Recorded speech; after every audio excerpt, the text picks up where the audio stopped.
가운데 온유하우스 주일 예배에 나오신 여러분들을 환영합니다.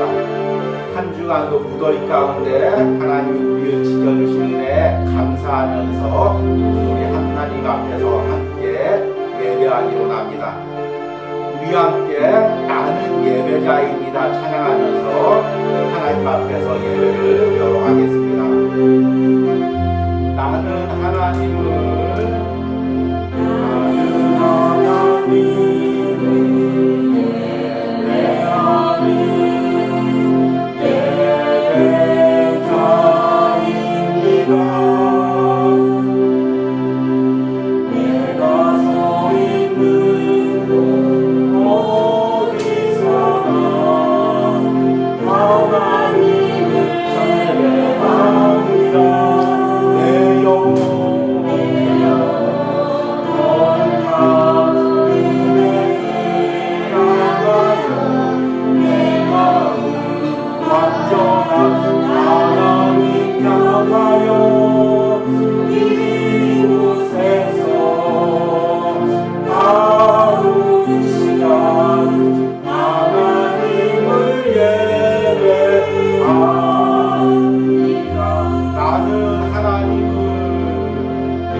우리 함께 묵도하시겠습니다.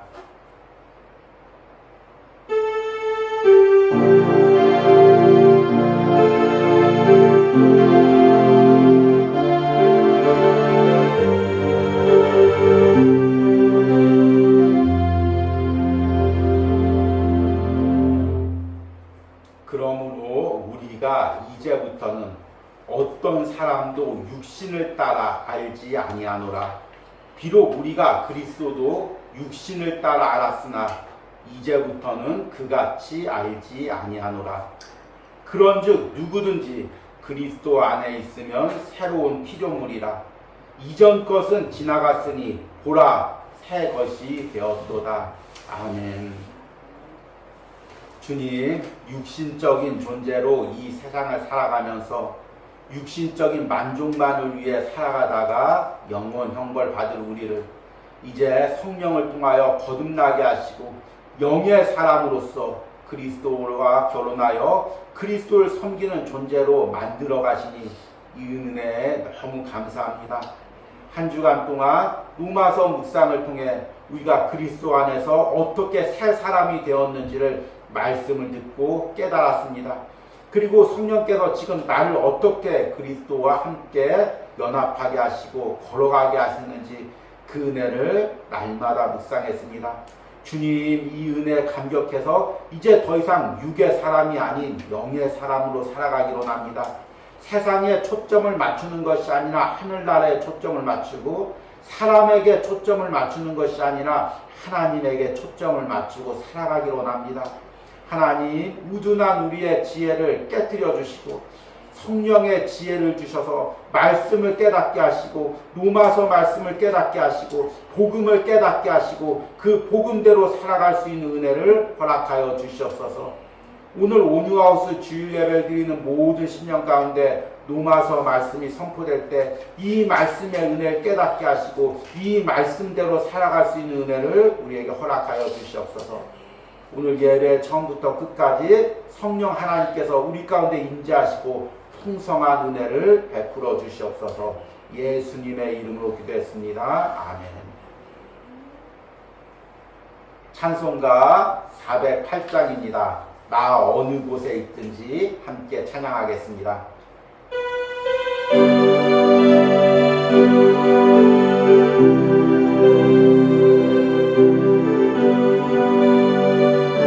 나 어느 곳에 있든지 나 어느 곳에 있든지 그 마음이 변하다 주 예수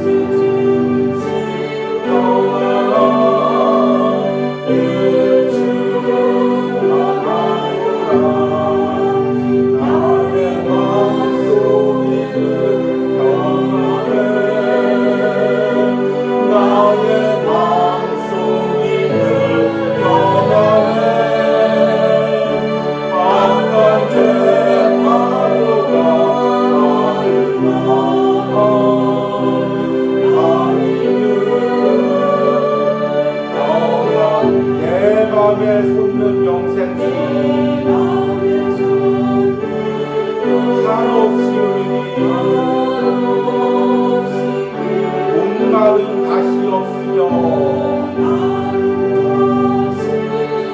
늘 평안하도다. 나의 마음속이 늘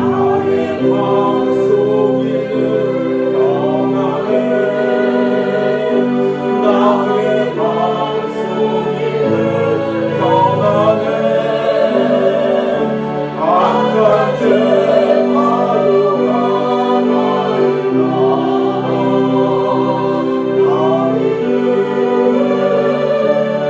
나를 나를 참되신 주의 사랑을 경험치 못하네. 그 사랑 내만 여시고 소망을 주셨네. 나의 마음속이 늘 평안해. 나의 마음속이 늘 평안해. 바깥의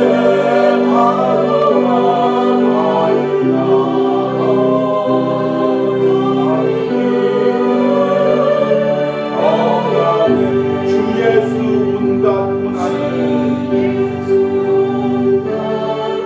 왜 문소당했나. 주 함께 고난받으며 너희들과 같겠네.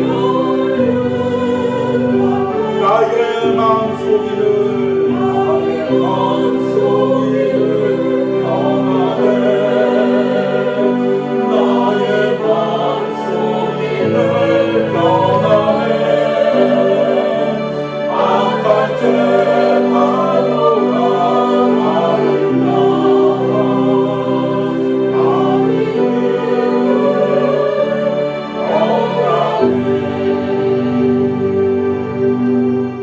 아멘.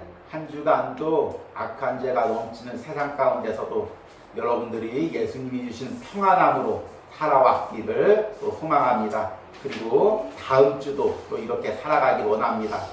우리 특별히 말씀을 통하여 다시 한번 우리 주님이 주시는 평안함을 소망하시기 바랍니다. 우리 함께 사도신경으로 신앙 고백 드리겠습니다. 나는 전능하신 아버지 하나님 천지의 창조주를 믿습니다. 나는 그의 유일하신 아들 우리 주 예수 그리스도를 믿습니다. 그는 성령으로 잉태되어 동정녀 마리에게 나시고 본디오 빌라도에게 고난을 받아 십자가에 못 박혀 죽으시고 장사된 지 사흘 만에 죽은 자 가운데서 다시 살아나셨으며 하늘에 오르셔 전능하신 아버지 하나님 우편에 앉아 계시다가 거기로부터 살아있는 자와 죽은 자를 심판하러 오십니다. 나는 성령을 믿으며 거룩한 공교회와 성도의 교제와 죄를 용서받는 것과 몸의 부활과 영생을 믿습니다. 아멘. 온유하우스 소식을 전해드리도록 하겠습니다. 한 주간도 엄청난 무더위가 이어졌습니다.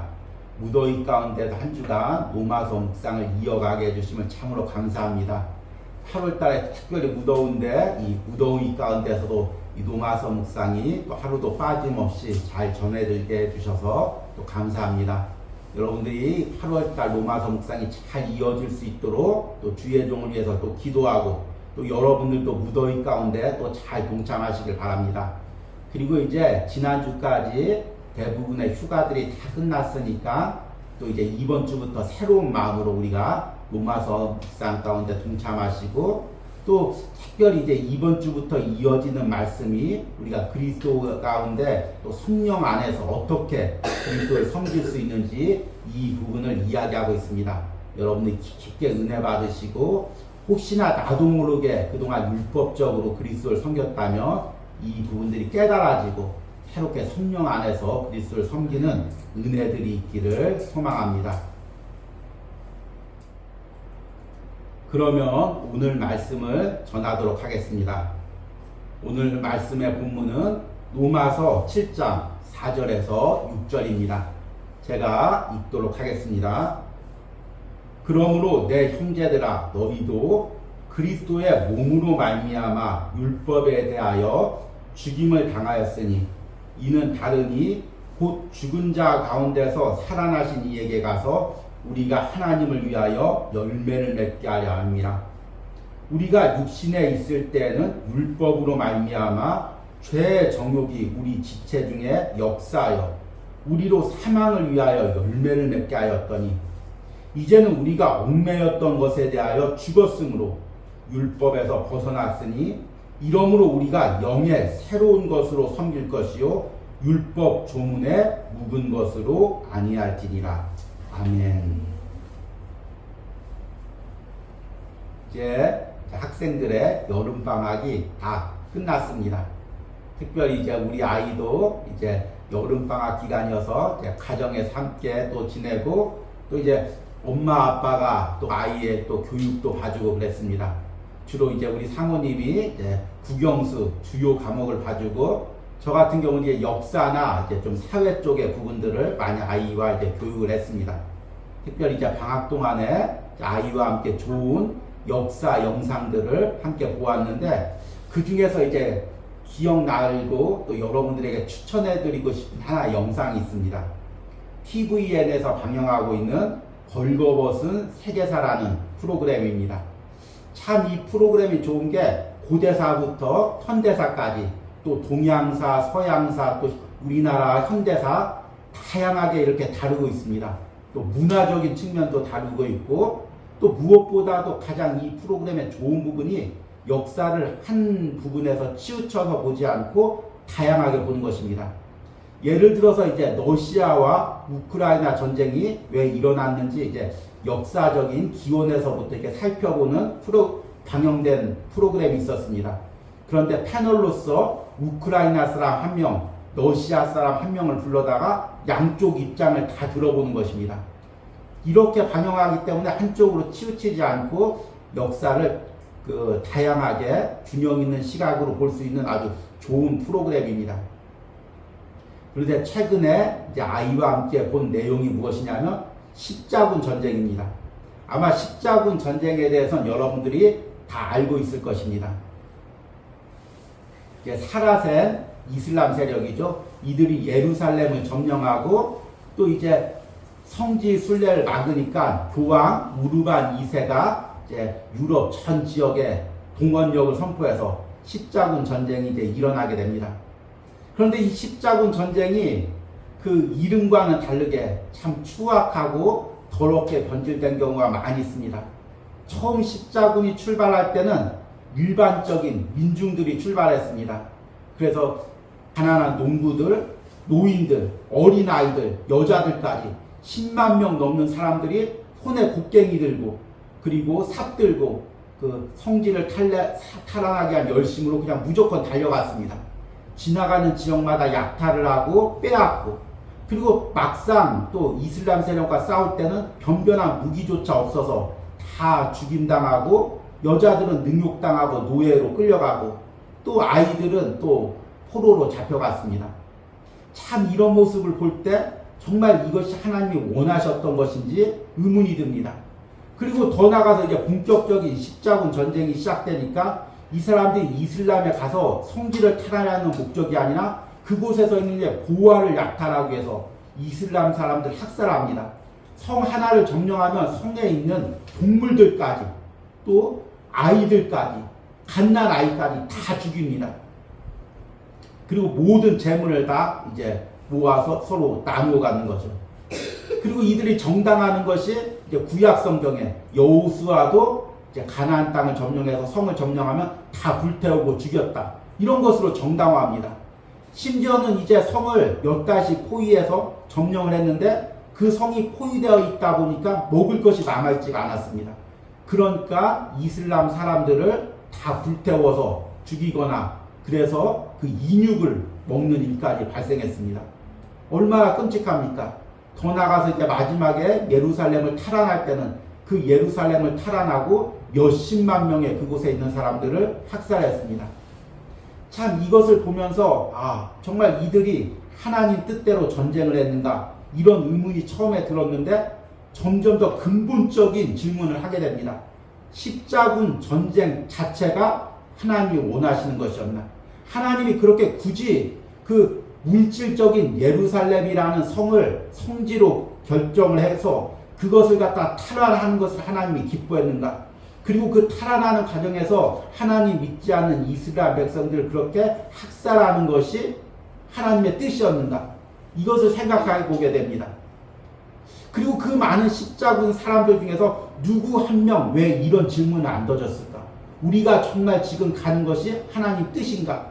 이렇게 이슬람 사람들 지금 우리가 다 죽이고 학살하고 심지어 그들의 인육까지 먹고 있는데 이것이 정말 하나님이 원하시는 건가? 거기서 왜 묻는 사람이 한 명도 없었을까?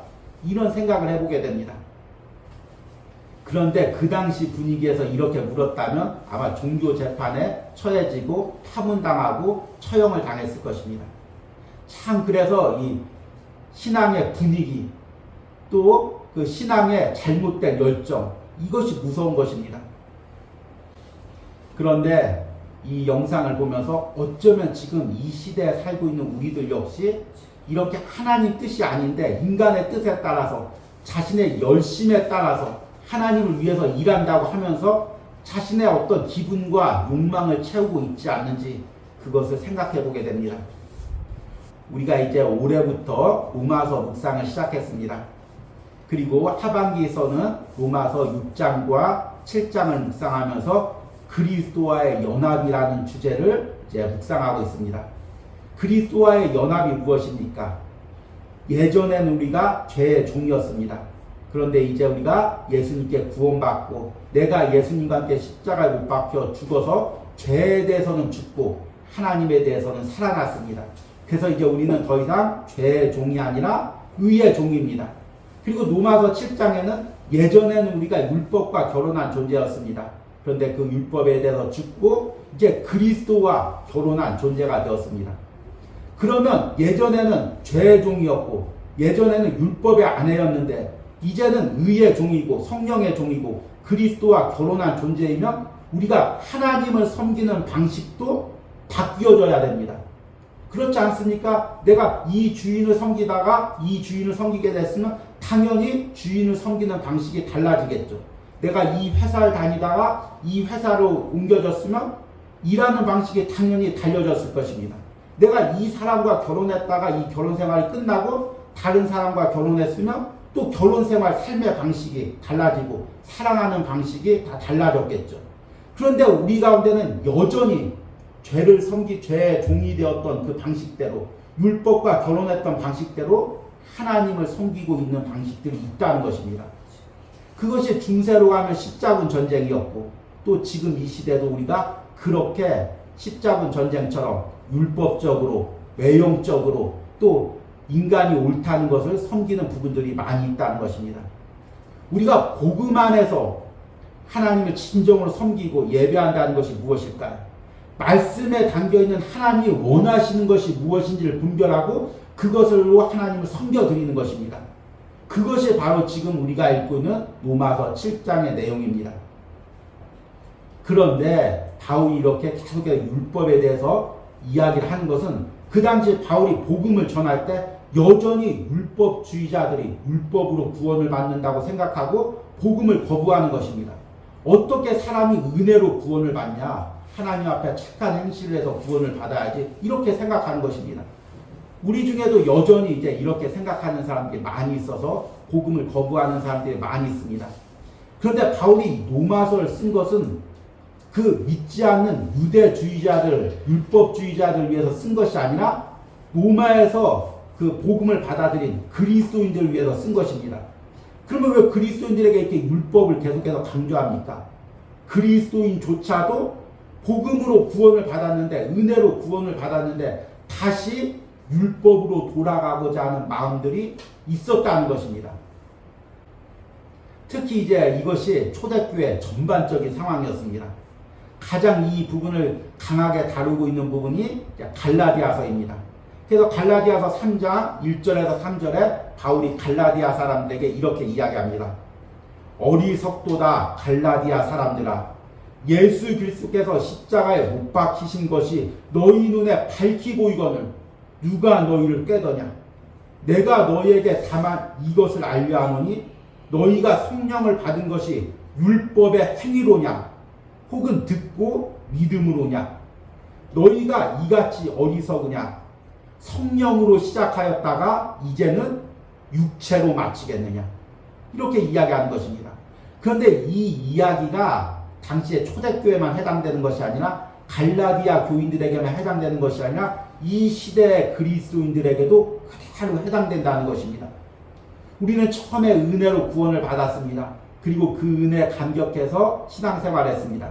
근데 신앙생활을 하다 보니까 점점 교회 안에서 직분도 받고 또 보는 눈들도 생겼습니다. 교회 안에서 어떤 지위도 생겼습니다. 저와 같은 주의 종들은 또 많은 사람들 위해서 서서 말씀도 전합니다. 그러다 보니까 점점 내 안에 은혜는 사라지고 점점 행위적인 것을 자랑합니다. 나는 이런 행위로 지금 예배드리고 있어. 나는 이런 행위로 지금 주님을 섬기고 있어. 교회를 섬기고 있어.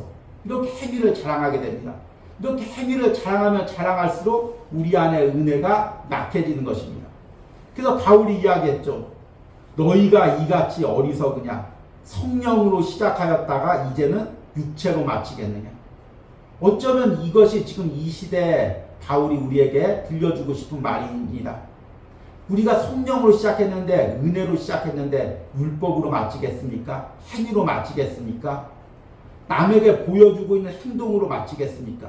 아니면 그 마음 중심에서 하나님께 예배드리는 그 마음을 끝끝내 가지고 천국까지 가겠습니까? 매 순간 우리는 이것을 우리 스스로에게 물어야 됩니다. 이 질문이 사라지는 이상 우리 역시 중세 십자군 사람들처럼 그렇게 하나의 어떤 원칙대로, 세상적인 원칙대로, 세상적인 방식대로 내 대적들과 싸우는 그런 존재밖에 되지 않습니다. 그리고 이제 바울이 오늘 읽은 4절 후반절에 이제 본격적으로 하나님께서 이 율법과 결혼 생활을 끝나게 하시고 그리스도와 결혼 생활을 하게 하신 이유에 대해서 이야기하고 있습니다. 4절 후반부죠. 이는 다름이 곧 죽은 자 가운데서 살아나신 이에게 가서 우리가 하나님을 위하여 열매를 맺게 하려 합니다. 이 열매란 무엇입니까? 여러 가지가 있죠. 제일 중심적인 것은 구원의 열매입니다. 그리고 더 나아가서 성령의 열매입니다. 우리가 율법으로는 구원을 받을 수도 하나님이 기뻐하는 열매를 맺을 수도 없습니다. 죽은 나무였던 것입니다. 그런데 이제 그리스도와 결혼해서 그리스도라는 포도나무에 접붙임을 받아서 이제선 우리가 구원의 열매를, 성령의 열매를 맺을 수 있는 존재가 되었다는 것입니다. 그러니까 이 말은 어떤 의미냐면 우리가 율법적인 신앙으로는 구원에 이를 수도 없고 신앙의 열매를 맺을 수도 없다는 것입니다. 우리가 구원을 받은 그리스도인인데 율법적으로 신앙생활한다면 우리가 우리 안에서 풍성한 성령의 열매를 맺을 수가 없습니다. 하나님이 기뻐하는 열매를 맺을 수가 없습니다. 그리고 오직 그리스도만으로 구원을 받을 수가 있습니다. 그리고 그리스도와의 관계 안에서 성령 안에서만 열매 맺는 신앙생활을 할 수가 있는 것입니다. 그럼 여러분들 중에서 이렇게 물을지도 모릅니다. 당연히 구원이야 그리스도 안에서 받죠. 그런데 또 우리가 신앙의 열매를 맺으려면 율법도 잘 지키고 그래야 열매 맺는 거 아닙니까? 이렇게 생각할 수가 있습니다. 그런데 율법이 열매 맺지 못하는 이유에 대해서 이렇게 이야기합니다. 5절이죠. 우리가 육신에 있을 때에는 율법으로 말미암는 죄의 정욕이 우리 지체 중에 역사하여 우리로 사망을 위하여 열매를 맺게 하였더니, 이 5절 말씀은 사실 우리가 너무 쉽게 읽을 말씀이 아닙니다. 너무너무 무서운 말씀입니다. 너무너무 두렵고 떨리는 그 마음으로 대해야 될 말씀입니다. 이 율법이 열매 맺지 못하는 그 근본적인 이유를 더 자세하게 이제 다음 주에 설교할 7절 이후부터 이제 자세히 바울이 설명하고 있습니다. 그러나 오늘 5절에 나와 있는 내용만을 보면은 육신에 있을 때는, 율법 안에 있을 때는, 육신적인 방법으로 행위로 또 하나님을 섬길 때는 율법으로 말미암아가 무슨 의미입니까? 율법을 이용해서 더 나가서 의역하면 율법이 자극해서 죄의 정욕이 우리 지체 중에 역사하여, 그러니까 우리 안에 있는 죄의 정욕이, 내 지체에 남아있는 죄의 정욕이, 지금 하나님을 믿고 구원받았지만 아직도 내 안에 남아있는 죄된 욕망이 율법을 통하여 역사한다는 것입니다.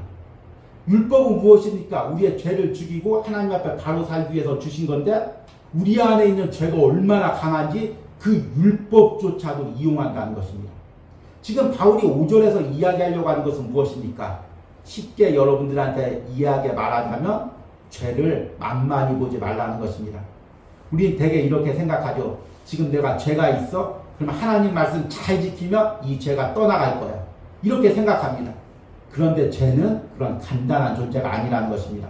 내가 하나님 말씀을 지키면 그 지키는 것을 이용해서 내 안에 죄를 더 키워버린다는 것입니다.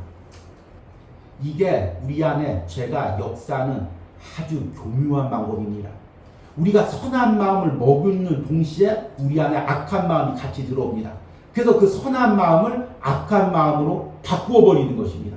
그런데 율법을 지키고자 하는 그 마음이 들어왔는데, 선한 마음이 처음에 들어왔는데 그 마음을 이용하는 것입니다. 앞에서 십자군 전쟁에 대해서 이야기했지만 그 십자군 전쟁에 나가는 사람 중에서 선한 마음으로 처음에 시작했던 사람이 왜 없겠습니까?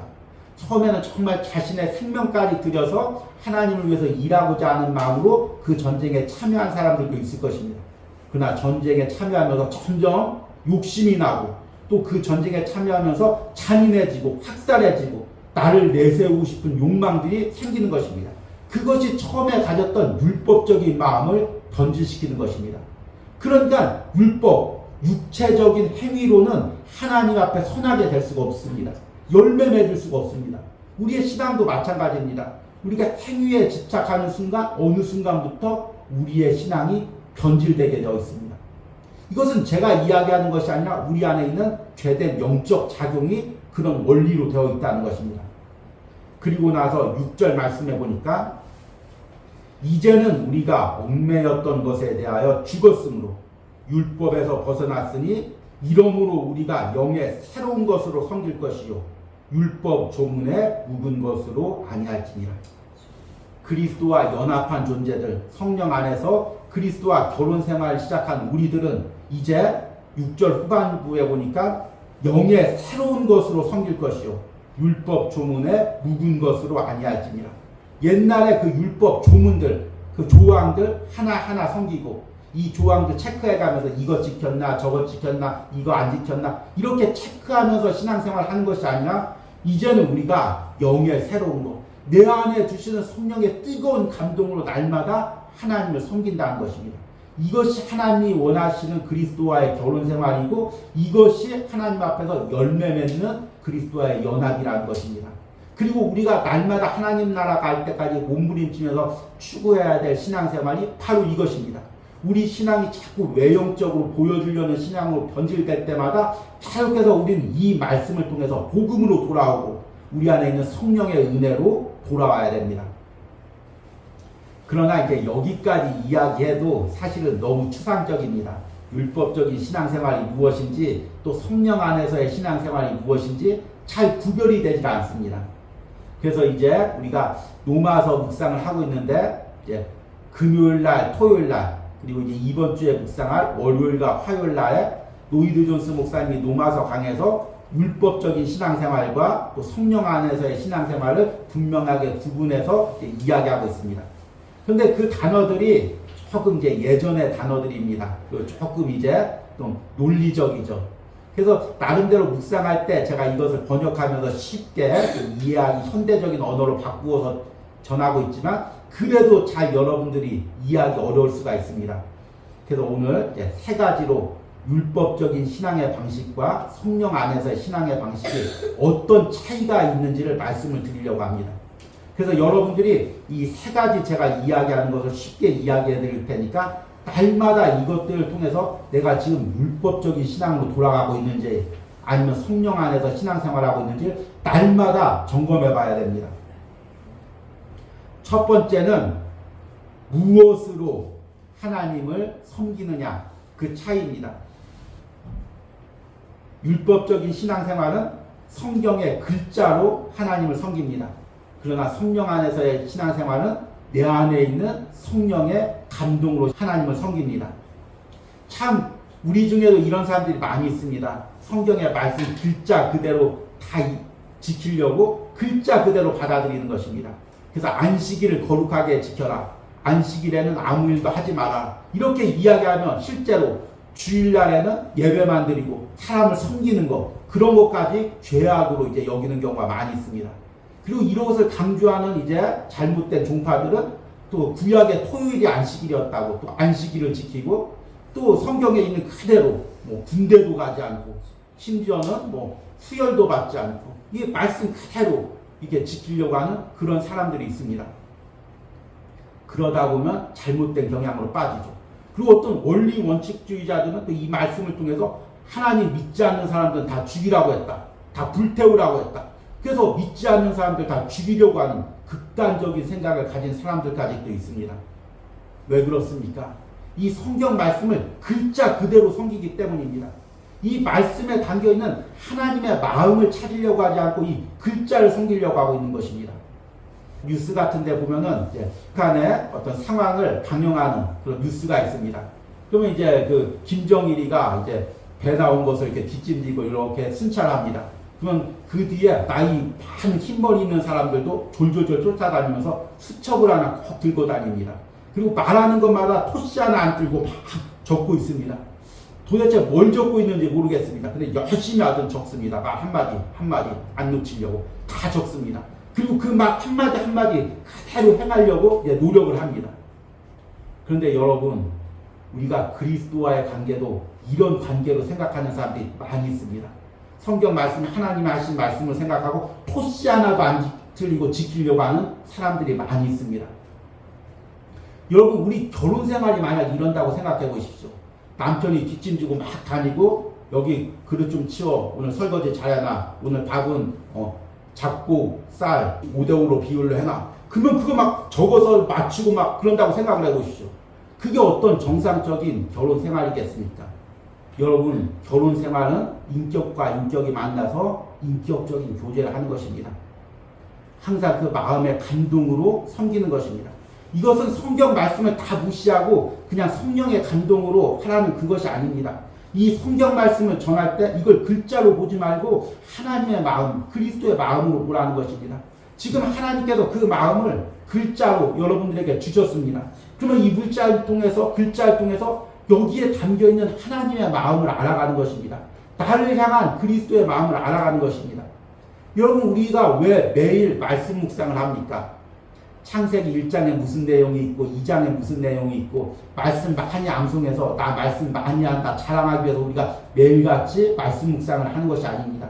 이 말씀에서 오늘 하나님이 내게 말하고자 하는 것이 무엇인가? 이 말씀에 담겨있는 나를 향한 하나님의 뜻이 무엇인가? 내 인간적인 지식과 방법으로 찾는 것이 아니라 성령의 은혜 가운데 계속 강구하면서 하나님 지금 이 말씀으로 오늘 내게 무엇을 이야기하고 있습니까?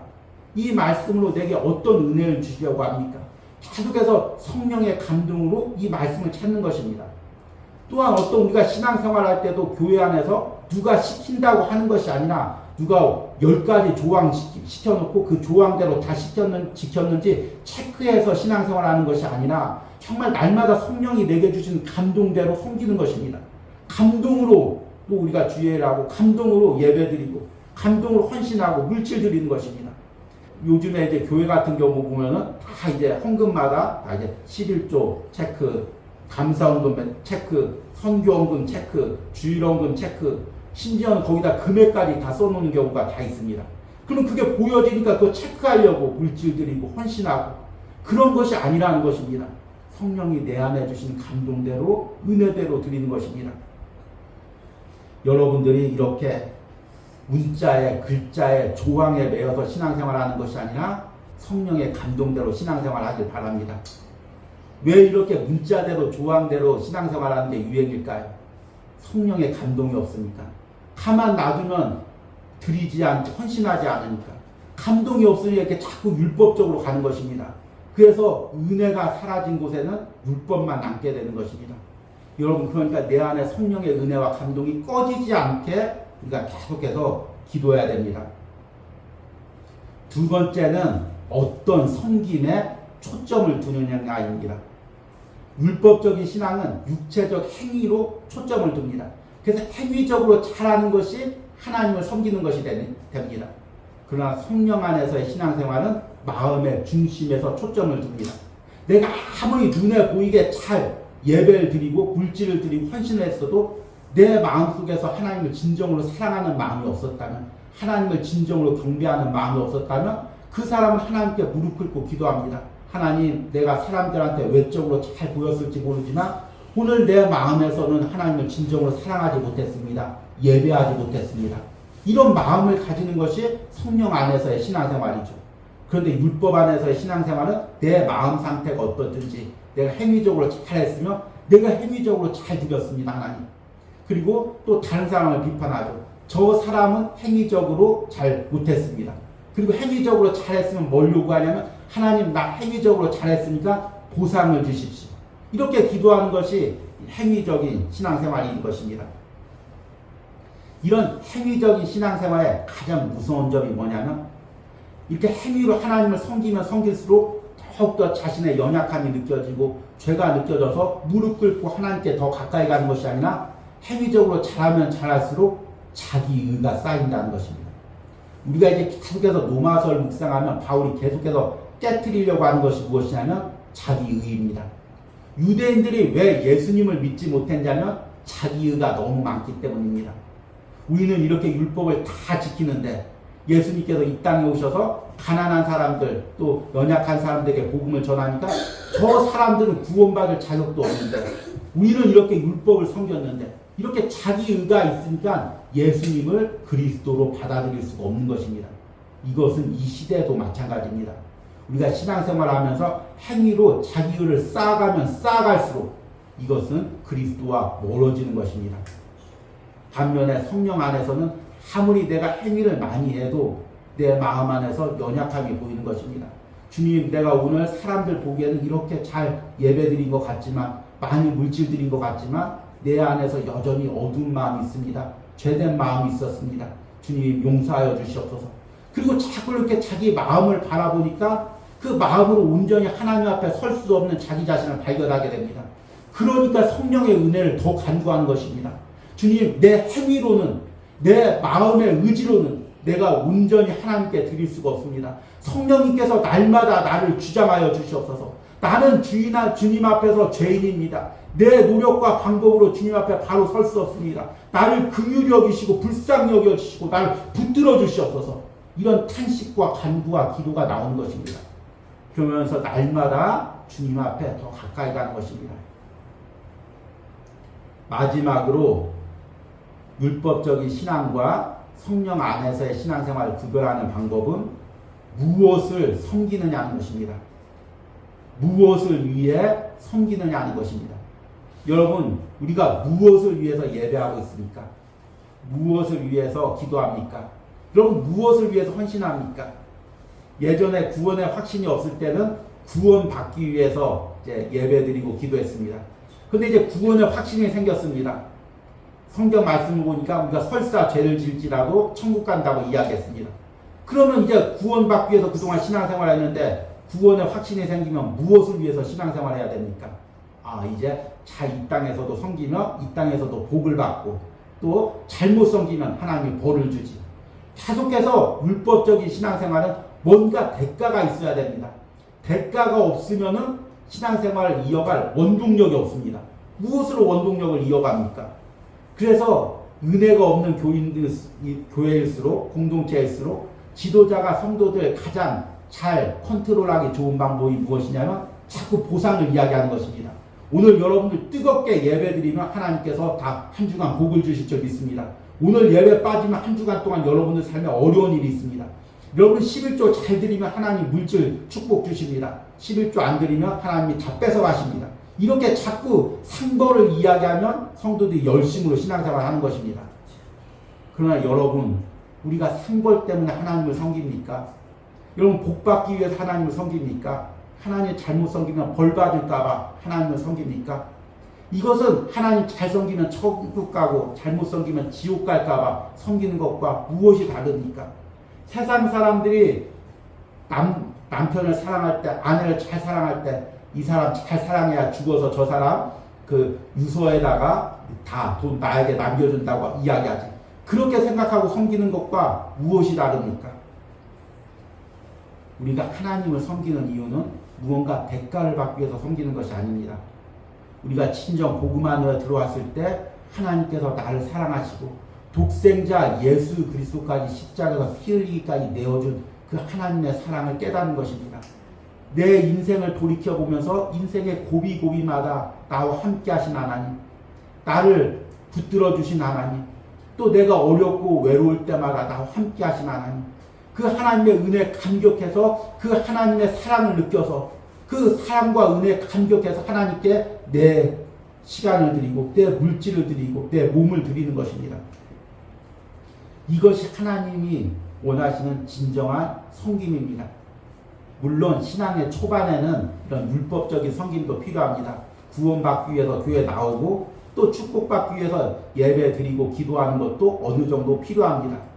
그런데 10년을 신앙생활해도 20년을 신앙생활해도 장로님이 돼도 권사님이 돼도 여전히 그 대가만을 위해서 이 땅에서의 그 눈에 보이는 축복만을 위해서 신앙생활을 한다면 우리가 장성하지 못한 어린아이의 신앙과 무슨 차이가 있겠습니까? 여러분 구약의 성경을 한번 읽어보시죠. 철저하게 상벌이 있습니다. 이 말씀을 지키면 너희가 복받고 이 말씀을 어기면 너희가 징벌을 받는다. 그래서 율법적인 신앙은 무엇이냐면 말씀의 조항 하나하나를 만들어서 이걸 10가지면은 9가지 지키면 내가 90% 복 받을 거야. 10%는 벌 받을 거야. 이런 방법으로 하나님을 섬기는 것입니다. 그러나 하나님은 그런 신앙생활에서 우리가 뛰어넘기로 합니다. 그리스도의 십자가의 구원의 은혜를 알기 원합니다. 그것을 날마다 체험하기 원합니다. 그 은혜 날마다 감격해서 젖어서 신앙생활하기 원하는 것입니다. 여러분 우리가 남녀간에 사랑할 때 진정으로 사랑할 때 자신의 모든 것을 다 내어주는 것을 보게 됩니다. 하나님께서 그런 마음으로 하나님을 섬기기를 원하는 것입니다. 이제 말씀을 맺으면서 우리가 진정으로 성령 안에서 그리스도와 결혼한 사람으로서 온전히 그리스도의 신부로서 그리스도를 섬기는 은혜가 있길 바랍니다. 그러기 위해서 매 순간 나를 점검해야 할 것이 무엇이냐면 내 안에 정말 그리스도를 사랑하고 있는 마음이 있는가, 내가 그 날마다 그 사랑을 느끼고 있는가를 점검해 와야 됩니다. 만약 그 마음이 느껴지지 않고 있다면 우리가 다시금 무릎 꿇고 기도해야 됩니다. 저 역시 주예동이지만 마찬가지입니다. 어느 순간에는 하나님이 나를 사랑한다는 것도 느껴지지 않고 하나님이 이 황량한 세상이라는 벌판권 가운데 나 하나만 던져놓은 것 같고 또 아무런 관심도 가지지 않은 것 같은 그런 마음이 들 때가 있습니다. 그런데 그런 마음이 들어도 또 주의 일은 해야 됩니다. 말씀은 전해야 됩니다. 그러면 어떻게 될까요? 율법적으로 그냥 논리적으로 말씀을 전할 수밖에 없는 것입니다. 그러기에 날마다 기도합니다. 하나님이 나를 사랑하고 계시면 나를 위해서 독생자 예수 그리스도를 내어주시고 그보다도 더한 것까지 내어주며 항상 나에게 관심을 가지고 계시고 나를 붙들어주고 계시면 내가 날마다 느끼고 깨닫게 해달라고 기도합니다. 여러분들도 이렇게 기도하시기 바랍니다. 그리고 여러분 삶에서 날마다 그 사랑을 느끼고 체험하면서 의무가 아닌, 율법이 아닌, 누구에게 보여주기 위한 신앙생활이 아닌 정말 그리스도를 사랑해서 그 구원의 은혜에 감격해서 나의 삶을 드리는 여러분들이 되기를 간절히 축복합니다.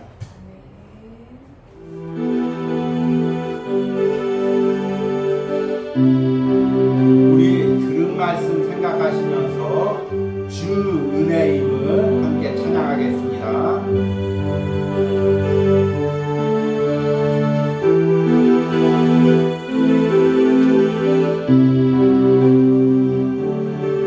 주 나의 모습 보내 주 나의 모습 보내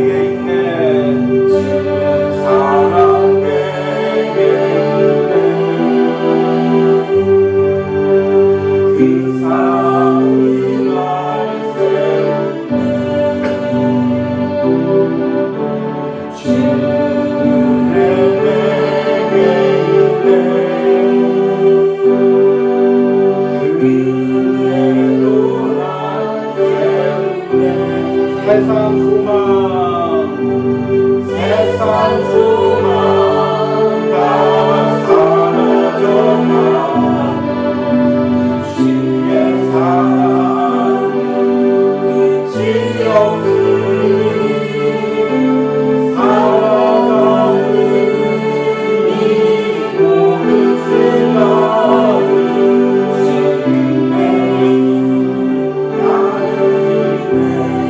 나의 모습 보내 나의 모습 보내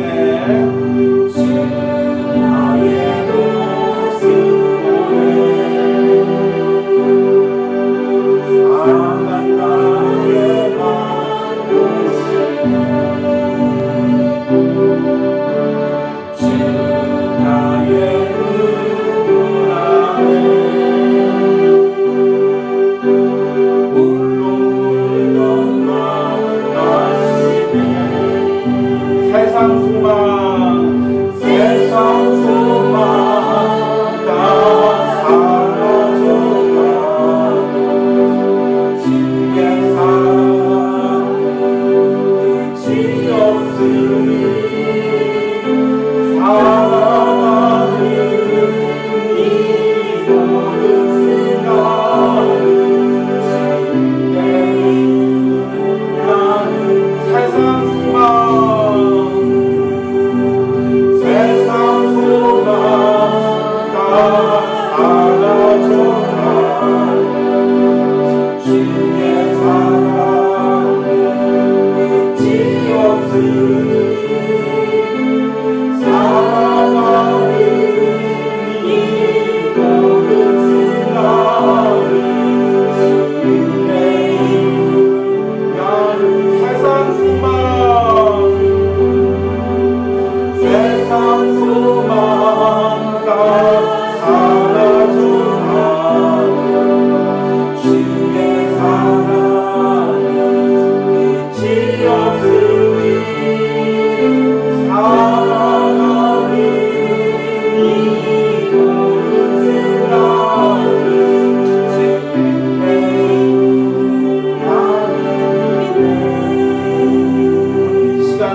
생각하시면서 주님 이제 내가 율법적인 신앙생활에서 뛰어넘어 성령 안에서 하나님을 섬기는 신앙생활로 거듭나기로 합니다.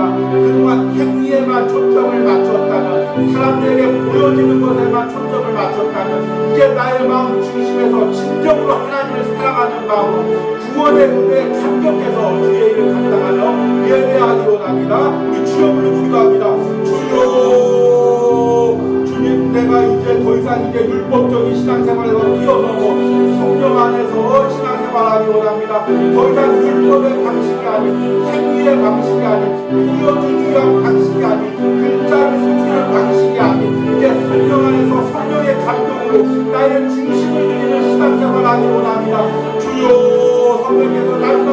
말씀해 주시고 감동을 주셔서 날마다 내 안에 성령의 감동이 있게 하여 주셔서 주여 많은 분께서 아버지 신앙생활은 그런 아버지 신앙이 아니라 이제 날마다 성령의 은혜로 감동을 감사해서 자발적으로 나누시는 신앙생활로 내가 하나님께 드리기 원합니다.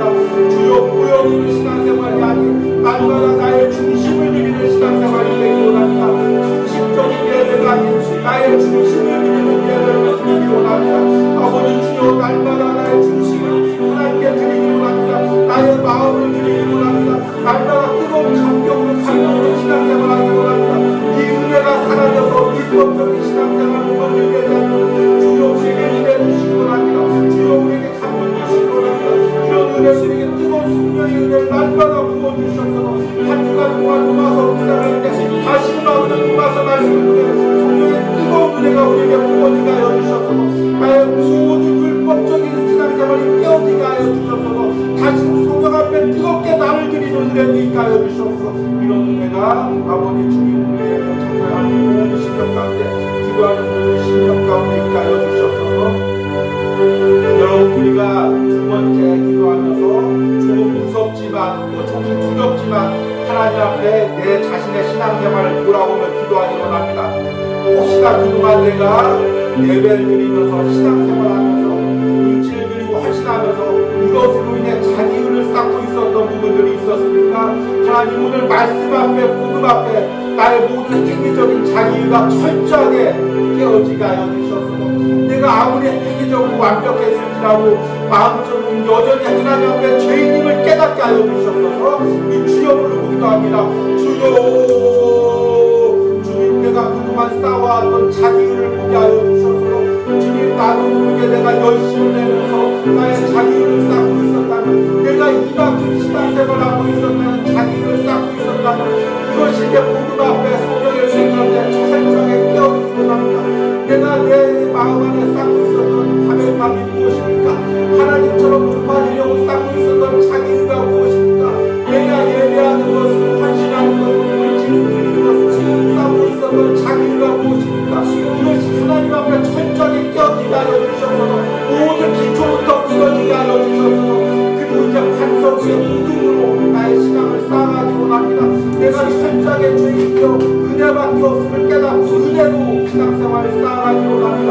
주님 마음의 중심으로 하나님께 예배하며 내 안에 성령님께서 거하게 하시기 원합니다.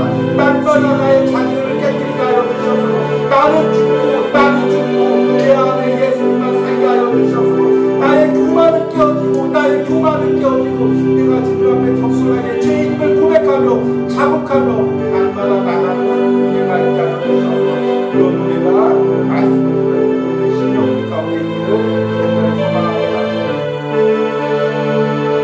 우리 마지막으로 기도할 때 한 주간 동안 이어질 로마서 묵상을 위해서 기도하기 원합니다. 무더위 가운데서도 내가 이 로마서 묵상을 들고 다시금 바로 나의 신앙을 사고가기 원합니다. 복음으로 다시금 신앙생활을 사고가기 원합니다. 성령의 은혜로 다시금 복음 앞에 가까이 가는 은혜가 있기 원합니다. 로마서 묵상을 전하는 주의 우리에게 선전 능력 주시고 성령의 은혜를 부어주셔서 주여 부르고 기도합니다. 주여 한 주간 동안 로마서 묵상 가운데 은혜를 부어주셔서 주님이 묵상을 전하는 주여 우리에게 날마다 성령의 기름 부음이 하시고 이 묵상이 전파될 때 우리의 모든 죄된 자기 자아들이 깨어지게 하시고 하나님 모든 세계적인 신앙들이 깨어지게 하시고 주님 그동안 내가 쌓아왔던 모든 자기가 깨어지고 복음 앞에 십자가 앞에 성령 앞에 내가 발가벗은 모습으로 서게 하여 주셔서 주님 다시 한번 내가 마음 중심에서 말씀을 받아주고 다시금 중심에서 예수 그리스도를 생각하여 주시옵소서. 주여 주님의 와서 시간에 전파되기 원합니다. 우리가 육신에 있을 때에는 율법으로 말미암는 죄의 정욕이 우리 지체 중에 역사하여 우리로 사망을 위하여 열매를 맺게 하였더니 이제는 우리가 얽매였던 것에 대하여 죽었으므로 율법에 벗어났으므로 이러므로 우리가 영의 새로운 것으로 섬길 것이요 율법 조문에 묵은 것으로 아니할지니라. 아멘. 주님 나도 모르게 어느새 성령의 은혜 대신 율법적으로 돌아갔던 부분들이 무엇인지 오늘 말씀을 통하여 깨닫게 해주시니 감사합니다. 주님, 내가 성령으로 시작하여 성령으로 마치게 하여 주시옵소서. 나의 모든 예배가, 나의 모든 헌신이, 나의 모든 묵상과 기도가 성령의 은혜 가운데서 나를 드리게 하여 주시옵소서. 행여나 나도 모르게 이런 것들이 다시금 율법적인 신앙에 사로잡히지 않도록 내 영이 날마다 깨어있기로 합니다. 내가 그리스도와의 결혼생활을 통하여 날마다 성령 안에서 그리스도와 친밀한 교제 가운데 살아가기 원합니다. 그리스도에게 묻기보다, 그리스도와 가까워지기보다 행위나 또 조항에 얽매이지 않게 하여 주시옵소서. 다시금 말씀 가운데 담겨있는 하나님의 사랑을 깨닫게 하시고 나를 구원하신 그 사랑에 감격해서 나를 드리는 은혜가 있게 하여 주시옵소서.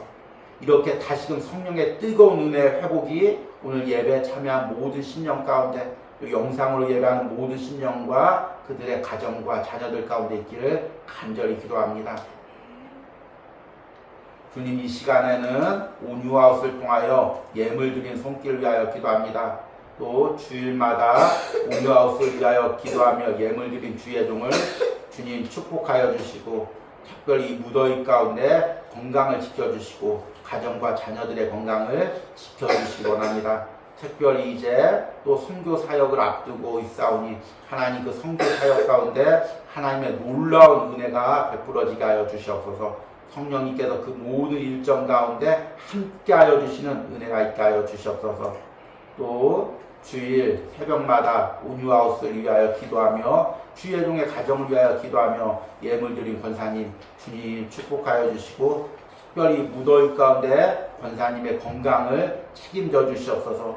사랑하는 남편과 자녀들의 건강을 책임져 주시옵소서. 무엇보다도 우리 권사님 날마다 지금까지 은혜로 여기까지 왔습니다. 남은 생애에도 더욱더 넘치는 성령의 은혜로 예수님을 사랑하는 마음으로 신앙생활 이어가게 하시고 그 사랑으로 하나님의 놀라운 은혜와 축복을 누리게 하여 주시옵소서. 하나님 또한 오늘 예배드리며 예물드린 손길들 주님 기억하시고, 이 무더위 가운데도 항상 노마서 묵상에 동참하고 노마서 묵상을 위하여 함께 기도하며 주의 종을 위하여 기도하고 섬기고 온유아웃을 섬길 때 하나님 그 은혜를 하나님께서 꼭 기억하시고, 이 모든 섬김과 사랑 가운데 성령의 감동이 차고 넘치게 하여 주시옵소서.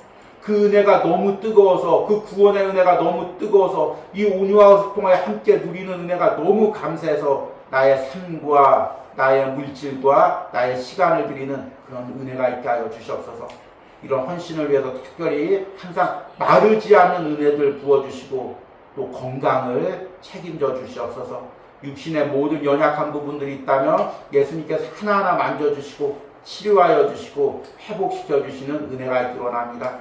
또한 이 더위 가운데서도 또 계속 노마서 묵상에 동참하며 멀리서 온유아웃 예배와 함께하는 모든 성도들 주님 축복하시고, 그들의 헌신과 섬김을 통하여 이 온유아웃을 통하여 이제 교회가 세워지게 하시고 예배 공간이 더욱더 확장되게 하시고 하나님의 놀라운 복음이 사방으로 전파해지는 놀라운 역사가 일어나게 하여 주시옵소서.